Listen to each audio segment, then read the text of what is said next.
I'm here today to bring you something a little bit different.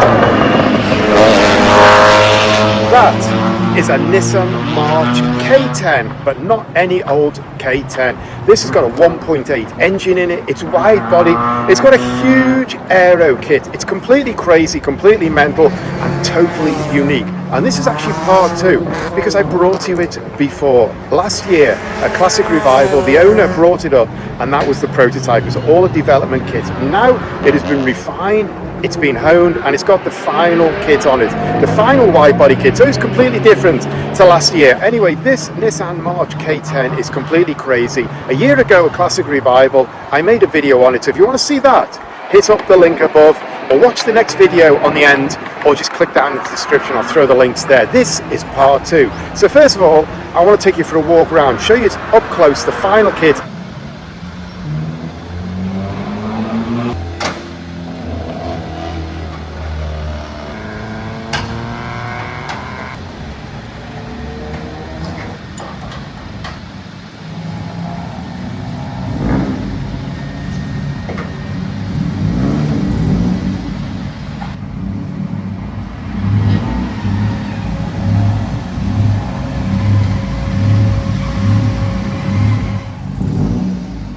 So while the March is stopped for a few minutes and Kung King, the owner and the driver today in the yellow helmet, is checking his phone, I want to take you for a quick walk around this car, because under the bonnet we have the Nissan QG engine. 1.8 litres, 4-cylinder, twin overhead cam, alloy head, and you can see this has been very much modified up. You can see the ignition coils on the top there. You can see the new fuel system all going on there. We've got a custom radiator fitting in. I've got all custom header pipes. Got a cross brace over here, and you can see we've got the new air intake here. We've also got a custom alloy tank here. And Kung King tells me it's knocking out about 160 horsepower on the dyno. So that is pretty cool. 1.8 modified, normally aspirated engine powering this biscuit tin. Anyway, I want to take you for a walk around the car and have a quick look at it, because it really is totally different to when I showed you it last year at Classic Revival, when Joey took a few laps around the car park and we made part one. So you can kind of see the original bumper shape in there, although it's all been redone. And it's got a big spoiler on it, these meshed intakes. It retains the stock grille, which I really like. It kind of gives it a square, chunky feel there. And then you can see in the middle, it's been painted out black here. It's been painted red here, and it's got twin Hella spotlights. And down the bottom, it's got a big splitter with these supports holding it in place. And it's got aero flicks on the corner. But then we can get a really good look at how wide this car is. And it's wider at the back, but we'll start at the front. And you can see the original wing in here, and you can actually see it bolted into place. I nearly forgot it's got adjustable suspension on it, but then you can see the wide body, which is all custom for this car, and how wide that comes out. That is maybe, I guess, 5-6 centimeters, and it's still coming out there. It's on air suspension, but the air is not right down at the moment because it's running on track. And then we've got these superb period alloy wheels, and if I can see the size, 225 50 15-inch tires on it.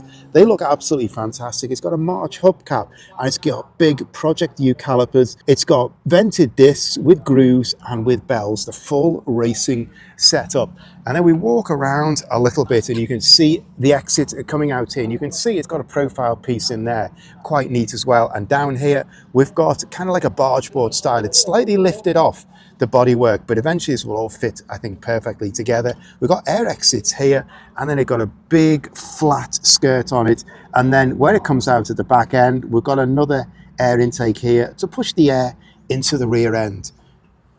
A lot of width going on this car. And then we look at the back end of this, and that is really wide. And really from there to there, we're talking 10 centimeters, I would say. And you can see actually how neatly they've done. They've built out the filler cap, and they've actually put the key slot on top, and the filler cap is built out to match the width of this wing, whereas normally it would be down there vertically. But we mustn't miss, we've got twin air intakes here, and that's kind of very French style design actually, and I like that a lot as well. And then we look on the back end again, we've got these really stocky wheels, and if we look on the rear end size, same as the front, 225 50 15s. then pull round to the back end, and this really is the ultimate, because this wing, I don't know, it's absolutely crazy. It's kind of like a child's climbing frame that you'd find at the park. There is so much going on. A kid could have hours of fun climbing up this. It is absolutely huge, and we can see here the supports coming out, how they go into the back, and then we've got a brace between the two turrets and the adjustable suspension top, so you can see on the rear there. So it is based off there, and it comes right out. And it kind of reminds me a little bit of Kumpun's EG build, which is kind of like this, but on a much bigger scale. And you can see we've got more supports along here. We've got these huge pieces of aluminium coming right up, big swan neck mount style, and then we've got an adjustable rear wing, and we've got a lot of adjustability going on there. Just let the noise subside for a moment. On the end, we've got adjustable end plates, and here we can get a better view of how big those swan neck mounts are. They are absolutely huge, and we can also see how it is mounted onto the top of the tailgate. I don't know what to say. That is completely and utterly crazy, and I love it. And we can see from the back here how wide this car is. These vents feeding the air back out of this wide body kit, how wide it is. Got the stock lights in here, and down the bottom we've got quite a sophisticated diffuser here, made out of aluminium in the middle, and you can see it's raised up in the middle, and we've got the fins there feeding the air out of the Venturi tunnels. And here we've got another aero piece coming round the side. Man, this is an absolutely crazy build. That is as wide as it gets, and I absolutely love that. I just want to pull away slightly and stand back so you can see what is going on. At the moment, they are busy with the car, so I don't want to get too much in the way. And then straight from that, we have the Honda Genie, which I am here for today. So if you want to see that story, just follow the link right up there, or drop down the description. I'll put the whole Honda Genie story into this video. So you better have a quick look inside this car while we're here. And we can see it's a mix of the original, all that brown interior of the period in the door cards, in the dashboard, in the carpets, in the center trunking, and a mix of modified parts. We've got an OMP race steering wheel. Here we've got a Recaro bucket seat and Takata 4-point harness. In the back, you can see the original seats are still there. I can see it's got a full roll cage built into it. We've got the original dashboard there. It's kind of a cute, neat console. We've got an extra gauge on the side here. So it's kind of a mix of modifications and a big chromed gear knob. And this is manual as well, which isn't always the case in Thailand. And one thing I forgot when I was walking around the car, these wing mirrors are absolutely epic, absolutely period, and set it off completely. So while we're talking about this car, and Kun King is there with his yellow helmet on, getting ready for another run, I just want to mention his daily, the car he drove down in, because this came down on a slide this morning. Anyway, this is his Z that he drove down in. And it's worth a quick look because it's really, really epic. It's got the full Virus kit. And I think the Virus kit for the 370 is one of their best kits.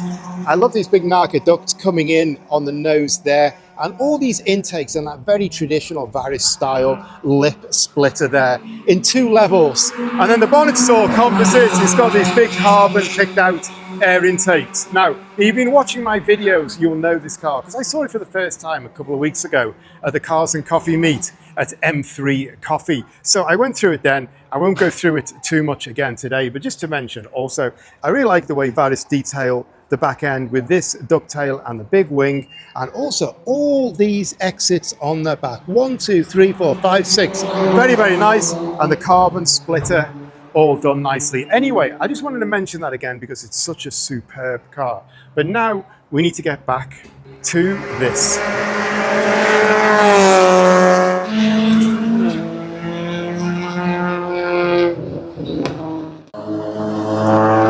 Anyway, I'm done with the March. A big thanks to Kun King over there in the grey t-shirt, the owner, who's brought it down today. And as usual, lets me have a good poke around this car. So I'm done with this car. Thanks for watching. If you like this video, please hit the like button for me. If you want to see more of this car, just follow on the end because part 1 is coming up. And for lots more content like this, then stay tuned, hit me a sub. But for now, I need to get back down here because I'm here for the Honda Genie test today. I need to get back down to the PSC garage, carry on with that. So see you next time.